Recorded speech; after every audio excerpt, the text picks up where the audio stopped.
Rain slammed the night in relentless sheets, the wind howling like a frightened animal through the skeletal trees that flanked the empty highway. Darkness pressed down, each drop a cold needle on exposed skin, turning the world into a slick, merciless place. Merciless place. No light pierced the gloom, only the roar of the storm and the echo of thunder that seemed to shake the earth itself. Howling gusts drove water sideways, plastering everything in muddy rivulets, and the highway lay abandoned, a wet ribbon of asphalt disappearing into the storm's fury. Through this chaos, a lone figure emerged, a German shepherd whose name had long since been forgotten. His fur lay in tangled mats, waterlogged and heavy, clinging to ribs that jutted sharply beneath brittle skin. Each step was agony, every limping stride a testament to countless days without a meal, endless nights without shelter. But hunger clawed at him, a relentless drum in his belly that overshadowed the biting cold. His nostrils flared as he nosed through overturned trash bins, sniffing at soggy wrappers and rotten scraps, each discovery a momentary glimmer of hope. How much longer could he go on? And then he heard it, a cry so faint it might have been a dream, amidst the storm's cacophony. A single high-pitched wail that set his ears twitching.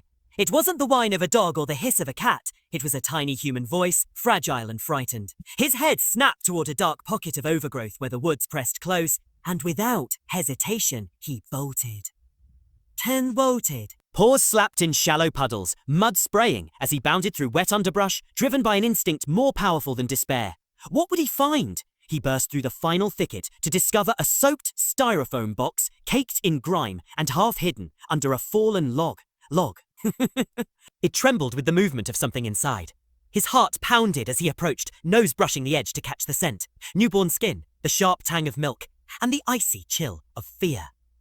Inside, a baby girl lay curled beneath a threadbare towel, her face pale, lips tinged with blue, tiny hands shaking in the cold. Would she survive the night? With no one to command him, no guiding hand, something ancient and fear stirred in Max's chest. He seized one corner of the box between his teeth and began to drag it, inch by agonizing inch, across the wet earth. The box scraped, rocked, threatened to tip. Rain pelted his eyes, but he refused to relent. Inch by inch, he inched forward until he reached the edge of the road, where occasional headlights cut through the darkness. Perched at the roadside, he set the box down and began to bark. Loud, urgent, every bark a plea for help.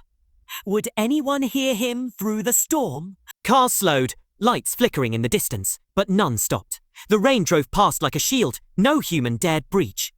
His barking grew hoarse, his chest heaving, yet he persevered.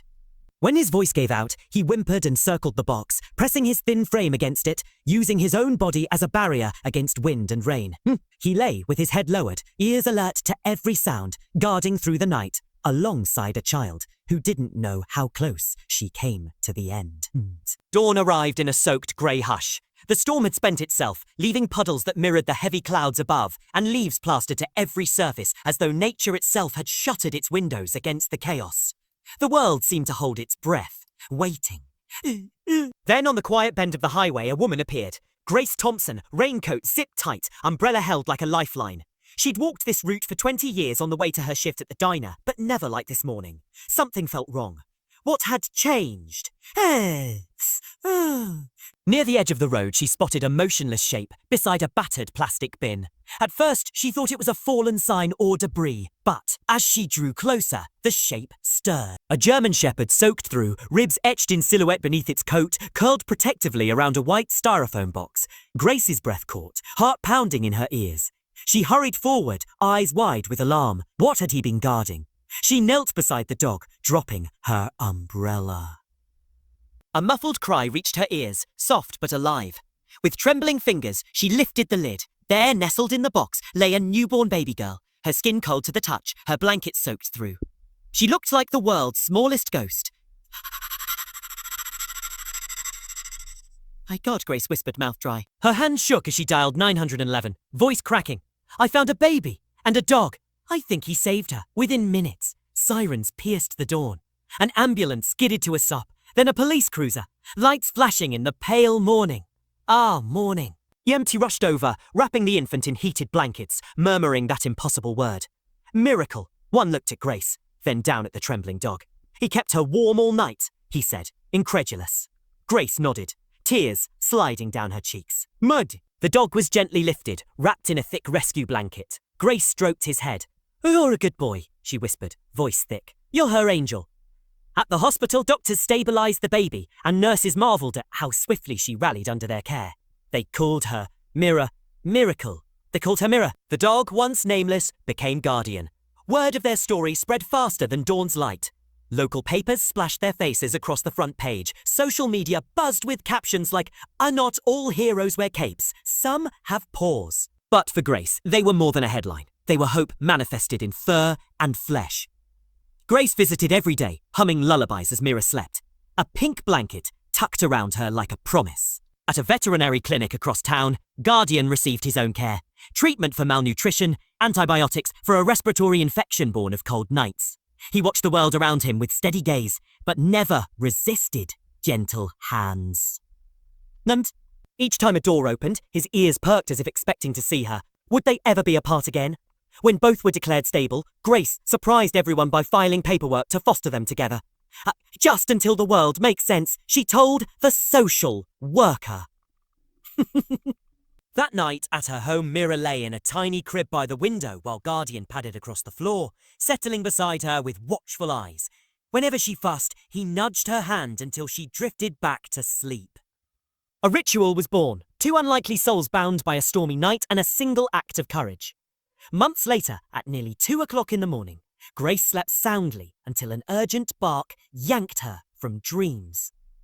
Guardian's insistent growl grew into frantic barks as he raced to her bedroom, tugging her blanket in his teeth. She sat up, heart hammering, and followed him to the crib. There lay Mira, face flushed, lips blue. She wasn't breathing. Grace's fingers fumbled for her phone. Guided by the dispatcher, she performed CPR as Guardian never left their side, his whines mingling with her prayers. Paramedics arrived just in time. A pediatrician later told Grace that even 5 minutes more would have been too late. Again, his instinct had saved her life. Word of this second miracle rippled through town. A community fundraiser called a Hearts for Hope was organised at the local centre. Banners proclaiming aid for orphaned children and stray animals. Guardian sat proudly by a small stage in a red vest embroidered a miracle dog, while Mira, now giggling, perched in Grace's lap. Children lined up for photos, bringing treats and hugs. Laughter danced on the warm air until danger surfaced in a stranger's shadow. From the back entrance, a man in dark clothes moved furtively, clutching something in his jacket. Guardian's ears shot forward, his low growl deepened into explosive barks. The crowd froze, then gasps spread as the man reached for the display table. With no hesitation, Guardian leapt over the stage fence, intercepting the intruder just as a small pistol slid from the man's hand. Parents screamed and dove for cover, as off-duty officers rushed in to subdue the suspect. Later, police confirmed he'd intended harm. Only Guardian's courage stopped him. You hear? That evening's news read, again a hero. The dog who saved 2 lives, but Guardian didn't care for headlines. All he wanted was to return to Mira's side, to rest his weary body at the feet of the child, who'd become his own.